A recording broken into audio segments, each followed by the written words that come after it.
I want you to understand something before I tell you the rest. I was not afraid of humans when we arrived. None of us were. You have to picture it the way it actually was. 41 warships hanging in the dark above a small blue world, engines cooling, the light of an unfamiliar star sliding across our hulls. I was a translator, third rank, young enough that I still believed the briefings. And the briefings were very clear. Earth was a minor planet, one species, no interstellar reach, no void weapons. They had never left their own little moon in any meaningful way. By every measure our analysts trusted, this was going to be the easiest acquisition in 200 years.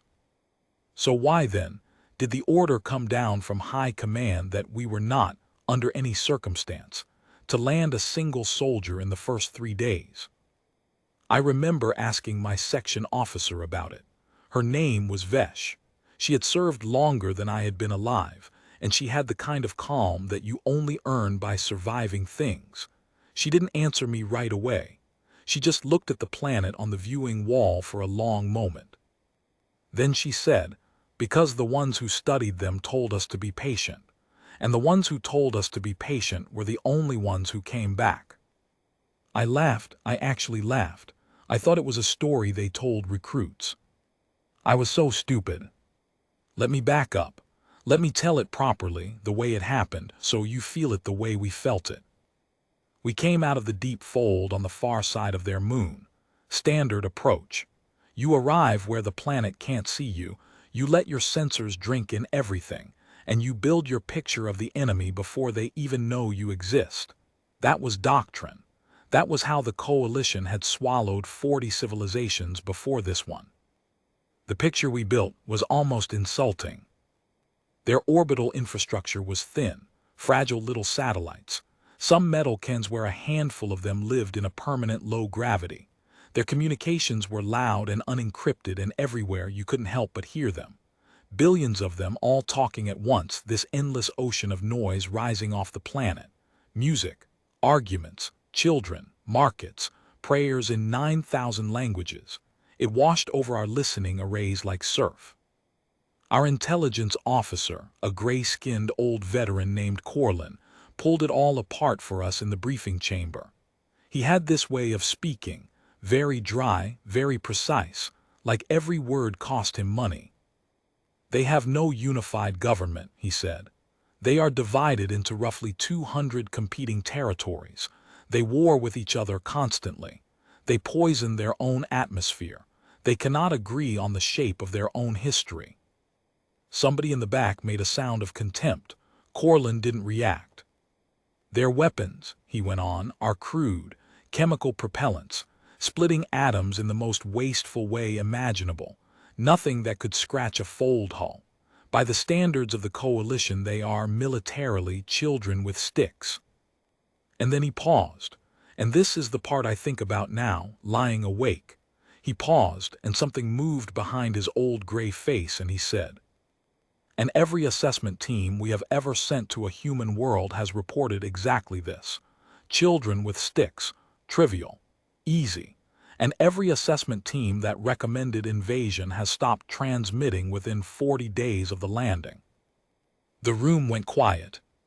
7 times, Corlin said. 7 fleets. We do not have a single recording of what happened to any of them. We have the approach logs, we have the confidence, we have the contempt, and then we have silence. Someone asked the obvious question. If 7 fleets had vanished, why were we the 8th? Corlin looked at us all with those tired eyes. "Because High Command does not believe in ghosts," he said. "They believe the previous commanders were incompetent. They believe we will be the ones to do it correctly." He didn't say whether he agreed. He just gathered his materials and left. I went back to my quarters that night and I told myself it was nonsense. Old soldiers love their omens. The previous fleets probably hit some technical disaster, a fold collapse, a navigation error.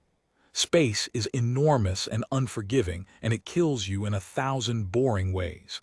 There didn't have to be a monster under the bed. I really did believe that. The first contact came on the 2nd day. We had expected to initiate it ourselves, to descend, to broadcast our terms, to watch them panic. That is how it always went. You appear in their sky like a god of judgment, and you wait for the begging to start. Instead, the humans contacted us first. I was on duty when it came through. A single transmission, aimed precisely at our flagship, on a frequency we hadn't broadcast on, which meant they had found us. They had located 41 folded warships hiding behind their own moon, and they had done it quietly, and they had said nothing about it until they were ready. That was the first crack in my confidence, a small one, but I felt it. The message was simple, a human voice, calm, speaking in a planetary trade tongue, not threatening, not pleading, just even, conversational almost. It took me a moment to translate, and when I did, I read it twice to be sure. The message said, "We see you, we know what you are, we've met your kind before you decide anything we'd like to talk, once, in person, after that it's your choice." Vesh stood behind me reading over my shoulder. I felt her go very still. "They've met our kind before," she repeated softly. "Translator, there is no record of any coalition vessel surviving contact with this planet, so who did they meet?" I didn't have an answer, I still don't, not fully. I have a guess now. The guess frightens me more than ignorance did. The command council argued for hours. Half of them wanted to simply begin, open fire, establish dominance, dictate terms from a position of overwhelming force. That was the old way, and it had never once failed. But Vesh argued against it, and she was not alone. She stood up in that council, a translator's officer with no fleet command, and she said the thing nobody wanted to hear.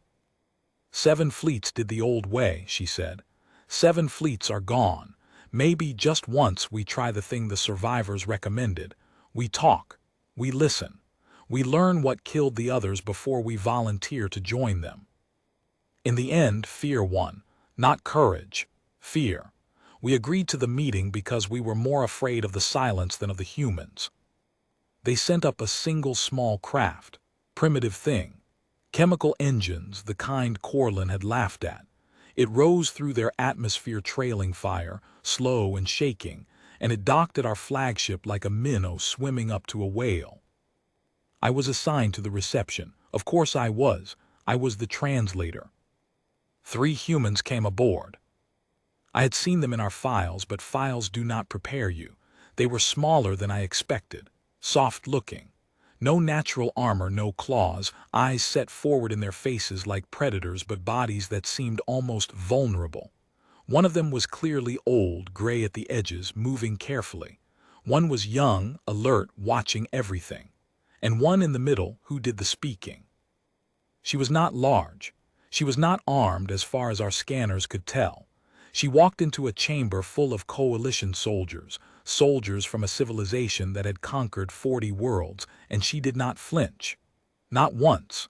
Her heart rate, which our medical sensors were reading the entire time, barely moved. That bothered our commander deeply. He told me later he had never met anything that wasn't afraid of him. He had built his whole self around being feared. The human's name, as near as our mouths could shape it, was Anno. A scientist, she said, not a soldier. She wanted that understood immediately. "I'm not here to threaten you," she told us through me. "I genuinely couldn't if I wanted to. You could end my whole species this week if you decided to. I know that. We all know that." Our commander leaned forward, and I could feel his confidence returning. This was familiar ground. The weaker party admitting weakness. The negotiation beginning from submission. "Then you understand your position," he said. "I understand the math," Anno said. "Yeah, you have us beaten on every number that matters. Ships, weapons, technology. If this were a war, you'd win it." She tilted her head. "But I don't think you came here to fight a war. I think you came here to win one cheaply. Those aren't the same thing." The commander didn't answer. She kept going. "So before you spend anything, I want to show you why the other 7 didn't go home. Not to scare you, to save you the trip. Will you let me?" 7, she said 7.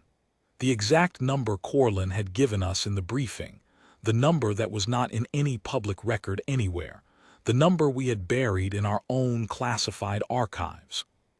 I watched the commander hear it. I watched it land. He gave permission. What else could he do? What Anno showed us was not a weapon. That is the thing I most need you to understand. We kept waiting for the weapon. We kept scanning, certain that this was a trick, that any moment a hidden fleet would unfold or some terrible energy would lance up from the surface. Our whole way of thinking ran on threats. Show me your teeth, I'll show you mine, and the smaller setbacks down. That was the entire architecture of the coalition. 40 conquered worlds, all of them brought into line by the same simple logic. Everyone has something they're more afraid of losing than they want to fight you. Anno showed us records instead. She projected them into the air of our own chamber, using our own systems, which she had been quietly given limited access to and which she navigated with an ease that made our technicians very uncomfortable. And what she showed us was history, human history, the thing Corlin had said they couldn't even agree on. She didn't show us their victories, that's what I expected. I expected chest beating, a parade of conquests, a list of enemies destroyed. That's what we would have shown. She showed us their losses. She showed us a small territory long ago by their reckoning that had been invaded by a much larger one. Overwhelming force. The defenders had no chance. Every number said surrender. Every rational calculation said give up the ground and live. And they didn't. They fought in the ruins of their own homes for weeks past the point where it made any sense at all, and most of them died, and Anno did not pretend they had won. They lost, she said simply. They lost almost everyone. The point isn't that they won. The point is that the math said they would stop and they didn't stop. Do you understand the difference? The commander did not understand the difference. Neither did I then. She showed us another.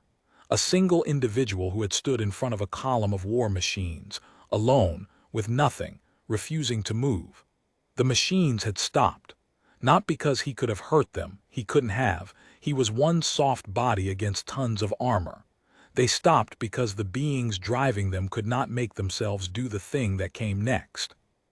Your whole way of war, Anno said, and now she was looking directly at our commander, runs on one assumption.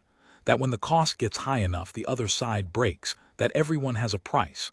That fear is a button you can press, and when you press it hard enough, the resistance ends and the surrender begins. She let that sit. It's a good assumption. It works on almost everyone in the galaxy. It worked on 40 worlds for you. I've read your records too, yeah, we got into those. A small, grim smile. It works because it's usually true. Most thinking creatures are built to survive. Push them to the edge of death and they choose life. Every time. She stepped closer. We're not built right, she said. That's the whole secret. That's the thing the galaxy is afraid of. There's no clean word for it in your language, so I'll just describe it. Sometimes, not always, not even most of the time, but often enough that you can never be sure, a human being will look at the math, understand the math perfectly, agree that the math says stop, and then keep going anyway. For an idea, for a place, for people they'll never meet, for a stranger, for the dead. We will pay any price for things that, by your accounting, are worth nothing at all. The chamber was silent. 40 conquered worlds worth of soldiers silent. You can't deter that, Anno said quietly. You can't bargain with it. You can't find the button because there is no button. You can kill us, sure, you can absolutely kill us, all of us, if you want to spend that much. But you can't make us afraid in the way you need us to be afraid. And an enemy you can't frighten is an enemy you can't control. That's it. That's the monster under your bed.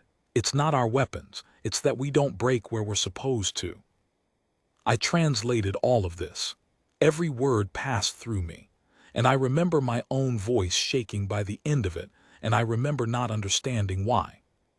The commander recovered first. He was a proud creature, and he reached for the thing that had always saved him: contempt. This is sentiment, he said. You describe stubbornness and call it strength. 7 fleets did not vanish because your ancestors were stubborn. Stubborn things still die. I want to know what physically destroyed 7 coalition fleets, and I do not believe you will tell me, because I do not believe you can." Anno looked at him for a long moment. And then she said the thing that I have never been able to forget. She said it gently, almost like an apology. "We didn't destroy them," she said. "That's what none of you have ever been able to accept. We didn't have to. We just refused to lose for longer than they could afford to keep winning. Every single time. They landed sure of themselves, exactly like you, and they started exactly like you would have started, and then they found out that there was no bottom to us. No floor where we finally broke. They kept pushing down expecting to hit it, and they never did, and it cost them, and it cost them, and it cost them, until one day the cost was their whole fleet, and the people back home stopped sending more. Because eventually even a coalition runs the numbers and realizes this one planet is going to bankrupt them." She spread her empty hands. "Earth doesn't win wars," she said. "Earth makes wars not worth fighting. There's a difference, and the difference is the only reason we're still here." I need to stop here for a moment, because what happened next is the part that changed me, and I want to tell it carefully. Our commander did not accept this. Of course he didn't. He had spent his entire life as the most frightening thing in any room he entered. He was constitutionally unable to believe that a small, soft creature with no weapons was telling him a true thing he could not overcome. So he decided to test it. He did not announce this to the council. He did not consult Vesh. That night, after the humans had returned to their primitive little craft and descended back to their world, he gave a quiet order to a single strike element. One ship, one target, a small, isolated human settlement far from anything important on the edge of one of their frozen regions. Population, a few thousand. No military value whatsoever. A message, he called it. A demonstration. He wanted to see what the humans did when the price became real. He wanted to find the button that Anno had told him did not exist. I learned about it the way you learn about a thing you were never meant to know, by being the translator on duty when the humans called back. This time there was no calm. This time Anno's voice was not even.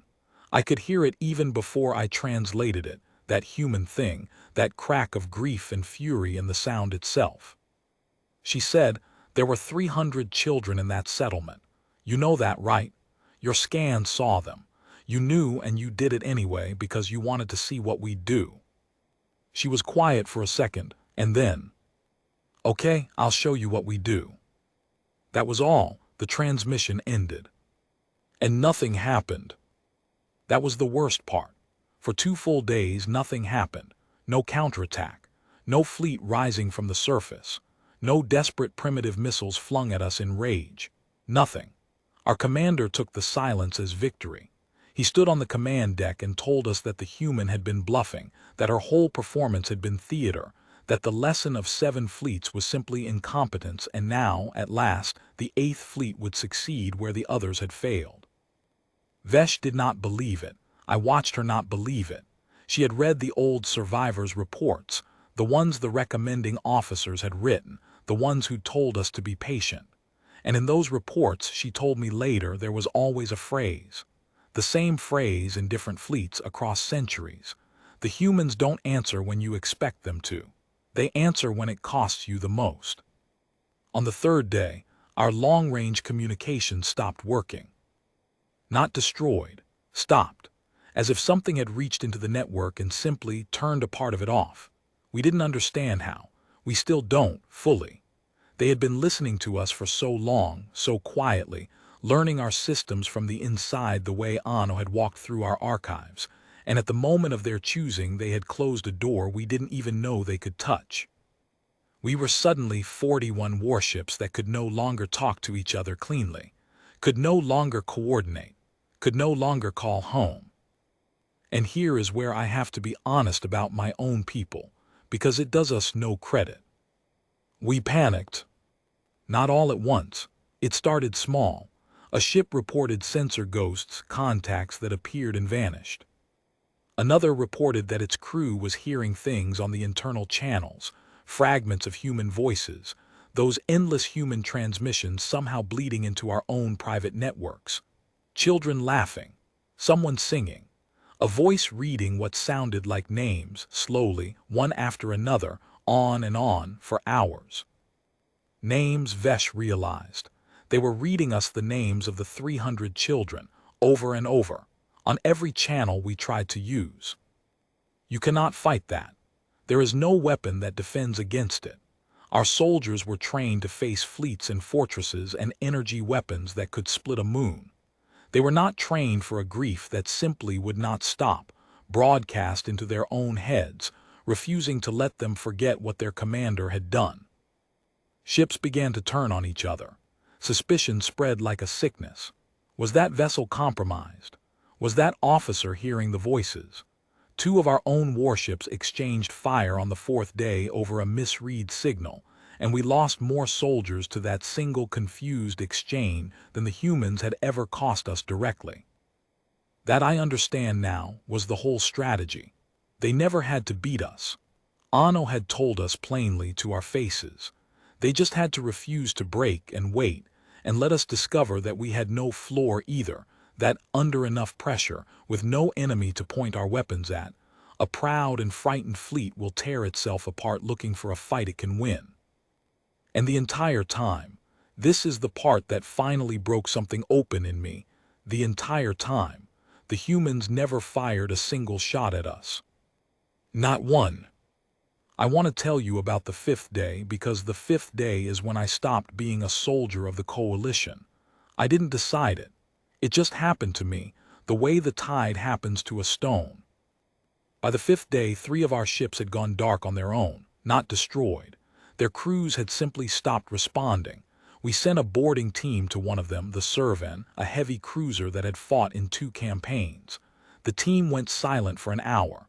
When they came back, the leader could barely speak. He said the crew of the Servan were all still alive, sitting in the dark, listening to the names. They had stopped fighting the broadcast. They had started to listen to it instead.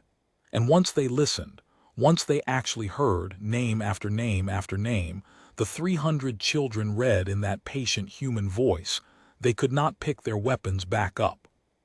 You have to understand what that does to a military. We were built on a simple promise: do as you are commanded and you will be on the strong side, the feared side, the side that wins. Every soldier in that fleet had made peace with violence by believing it was clean. We point, we fire, the weak break, the war ends, we go home. That was the deal. The humans had quietly, patiently broken the deal. They had made our violence dirty in our own ears. And a soldier who cannot believe his violence is clean is not a soldier anymore. He's just a frightened creature holding a weapon he doesn't want to use. Vesh found me on the 5th day in the translation bay, where I had not slept in 2 cycles. I had been listening to the human transmissions the whole time. It was my job to listen. But somewhere in there my job had become something else. You hear it too, she said. It wasn't a question. I hear it, I said. She sat down across from me. This veteran, this woman with the calm you only earn by surviving, and for the first time since I'd known her, the calm was gone. Underneath it there was something I had never expected to see in her. Not fear, something heavier than fear. I keep thinking about what the scientists said, Vesh told me, about the floor, the bottom. She said there is no bottom to them, that they keep going past where anyone is supposed to stop. She looked at her own hands. I've been a soldier for 40 years, translator. I always thought we were the ones with no bottom. I thought that's what made us strong. We'd do anything, burn anything. We were proud of it. Her voice dropped. And then I watched the commander burn 3,000 people, 300 of them children, to send a message. And I realized we don't have no bottom. We have no top. There's nothing we won't sink to. That's not the same thing. That's the opposite thing. I didn't say anything. There was nothing to say. They have a floor under their cruelty, she said. We have a ceiling over our decency. And it turns out the floor is what saves you. The floor is the thing the whole galaxy is afraid of. The commander called the final council on the 6th day. He had changed. We had all changed, but he had changed the most because he had the furthest to fall. The pride was gone from his face. What was left was the thing that lives underneath pride in every creature that has only ever been feared, the raw terror of discovering that the fear was the only thing holding him up, and the fear had stopped working. He had decided, he announced, on a final assault. A full assault. Every ship, every weapon, the entire fleet brought down on the planet at once. Burn it all. End it. If the humans would not break, then there would be no humans left to refuse to break. He said it the way a drowning creature says anything, not because he believed it would save him, but because doing something was the only alternative to feeling the water close over his head. And Vesh stood up. I have replayed that moment more times than any other in my life. Vesh, a translator's officer, no fleet command, standing up in a council of warlords with the whole weight of the coalition behind every one of them, and saying the word that no coalition soldier is ever supposed to say. No, she said. The commander stared at her. You don't have the authority to refuse, he said. I know, Vesh said. I'm refusing anyway. There's no bottom, remember, she told us. She told us to our faces and we thought it was a story. Vesh looked around the chamber at all of them, at all of us. Well, I found mine. This is my floor.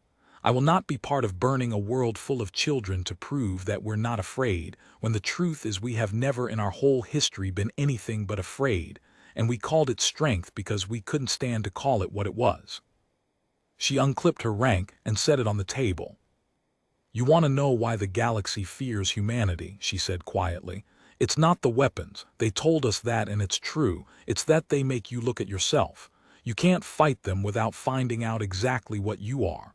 The 7 fleets didn't die out there. They died in here. She touched the side of her own head. And so will we if we don't turn around. The commander could have had her killed.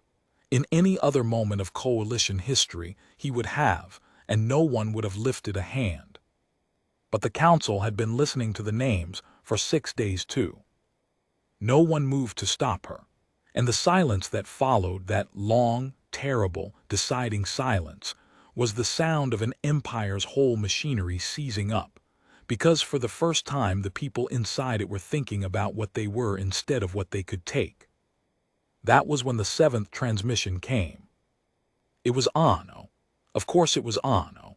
Calm again now, the grief folded back away somewhere I couldn't reach, that even human voice that had unsettled the commander on the very first day. She didn't gloat. I want that on the record, for whatever a translator's record is worth. She had every right to, and she didn't. You can still go home, she said. I want you to hear me say that because I don't think anyone's ever said it to you. You came here to conquer us and you murdered 3,000 of us, and you've spent 6 days losing your minds in our sky. And I am telling you that you can still turn around and go home, and we will let you. The commander found his voice. It was a ruin of itself. Why, he said, just that, why? Because that's the other half of the thing you don't understand, Anno said. You think the only 2 options are win or break. You think a creature that won't surrender must be a creature that wants to destroy you. But there's a third thing, and it's the actual reason we're still alive after everyone who tried us. We don't break, and we don't chase. You stop pushing, we stop. That's the whole deal. We will pay any price to not be conquered. We will pay nothing at all to conquer you. We just want to be left to make our own mess in peace. A pause. Go home and tell them the truth. Not that we're strong, that we're not worth it. That's all we've ever needed the galaxy to believe. The commander was quiet for a long time. And then he did the only thing left that he could still choose to do. He gave the order to withdraw.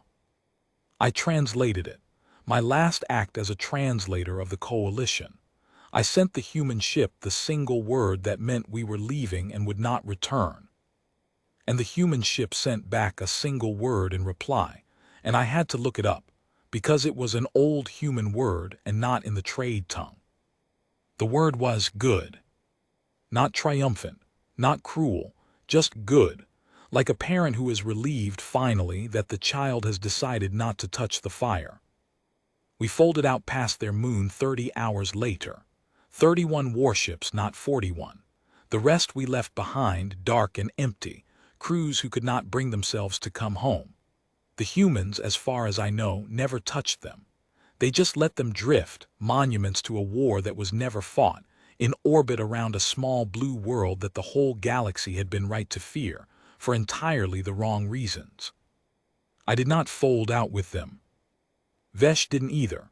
Neither did some others, a few hundred of us, the ones who had found our floor and could not climb back up off it. We requested to stay. Anno's people allowed it, with conditions, with caution, with the kind of patient wariness that I have come to understand is the closest thing to trust that survivors ever offer. I live on Earth now. I have for a long time by their reckoning. Long enough that their endless noise no longer washes over me like surf. Now it's just the sound of home, the markets and the arguments and the children and the 9,000 kinds of prayer. People ask me sometimes, the humans, the curious ones, the ones young enough to think the old story is just a story, they ask me what it was really like, what the secret was, what the thing was that made the galaxy afraid. And they always want it to be a weapon. I see it in their faces. They want me to tell them about some hidden fleet, some terrible buried power, some final card their ancestors held in reserve. They want to be the children with the biggest stick after all. I tell them the truth, the way Anno told it to a chamber full of conquerors who couldn't hear it. There was never a weapon. There was never a hidden fleet. There was just a species that would look at the math, understand it perfectly, agree completely that it was time to stop, and then refuse, for a stranger, for a child, for an idea, for the dead, for nothing at all that could be measured. A species with a floor under it that no amount of fear could find the bottom of. You cannot conquer that. You can only learn from it, or be destroyed by what you learn about yourself while you try. I chose to learn. The rest of my fleet chose to run. And the 7 fleets before us, the ones who started exactly the way we started, sure and contemptuous and afraid underneath, they chose to keep pushing down, looking for the floor, certain it had to be there. It was never there. It still isn't. And somewhere out in the dark tonight, I promise you, there is an 8th empire, and a 9th looking at this small blue world the way we once did, reading the same insulting reports, feeling the same easy contempt. And one day they'll come. They always come. I hope when they do, there's still someone here who will do what Anno did, who will meet them at the door with empty hands and offer them the truth before the dying starts.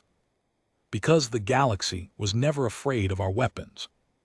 The galaxy was afraid of the moment it would have to look in the mirror we are, and finally see, with perfect clarity, exactly how far it was willing to go, and exactly how far we were willing not to break. That's the whole secret. We're not the strongest thing out there. We're just the one thing in all that endless dark that you can never, ever make stop being itself. And that, not the ships, not the fire, not anything you could ever build or buy.